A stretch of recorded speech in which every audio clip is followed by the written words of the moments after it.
Hello, I'm Sam Leskovac, and today I'm going to be talking to you guys about COVID-19 and specifically monoclonal antibodies and vaccines and the difference between them.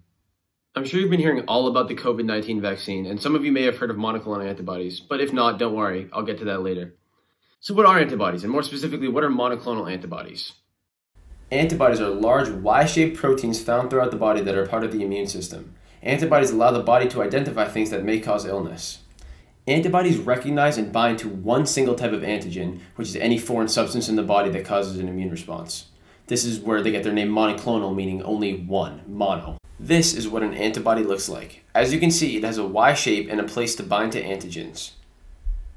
How are monoclonal antibodies used to treat COVID? Monoclonal antibodies are taken from survivors of COVID-19 since their body has produced specific ones to fight the virus. They are then donated to someone in need and administered through an IV. This treatment allows someone to have COVID-fighting antibodies.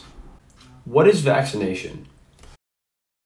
Vaccination is when an immune response is evoked using something that mimics a virus. This is so no real harm can be done to the body, but immunity can still be achieved. Most commonly, vaccines involve a dead or weakened virus, but there are other methods. The Moderna and Pfizer vaccines are mRNA vaccines, and the Johnson & Johnson vaccine uses a weak or dead COVID virus. mRNA vaccines have messenger RNA in them. This RNA enters cells and codes for spike proteins, which are then presented on the surface of the cell. This causes an immune response without causing harm to the body. At this point, you may be wondering what the difference between vaccination and the monoclonal antibody treatment is. They both protect you from COVID, right?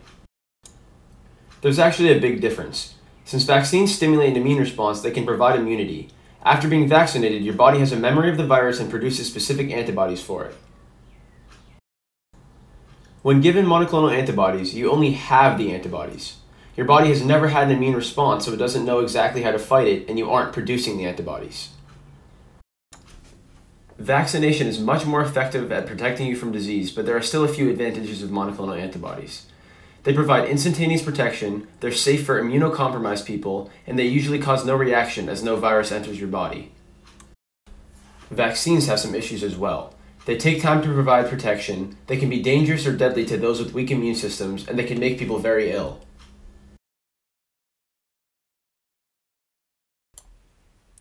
Even with the introduction of the COVID-19 vaccines, monoclonal antibodies are still valuable. They are useful for those who are unable to have a sufficient immune response, those who cannot produce antibodies, and those who have conditions that prevent them from getting vaccinated. Monoclonal antibody therapies are also a good complement to vaccination due to their ability to provide instantaneous protection since vaccines may take some time to provide immunity. Even after vaccination, it isn't a bad idea to receive monoclonal antibody therapies for an increased antibody count, providing further protection.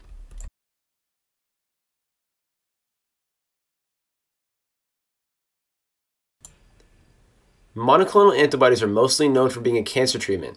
In cancer patients, they are used to carry substances directly to cancerous cells. Also, monoclonal antibodies are efficient when it comes to diagnosing cancer. If specific monoclonal antibodies are injected, they will clump cancer cells together, allowing for an easy diagnosis. The FDA has approved more than 12 different types of cancer-fighting monoclonal antibodies.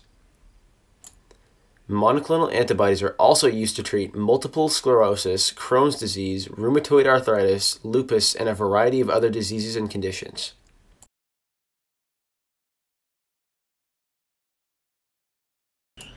Overall, monoclonal antibodies are useful in treating COVID. While vaccination is clearly the most effective preventative treatment, there is still a use for them. Thank you guys for watching, and I truly hope you have a better understanding of vaccination, monoclonal antibodies, and how they work.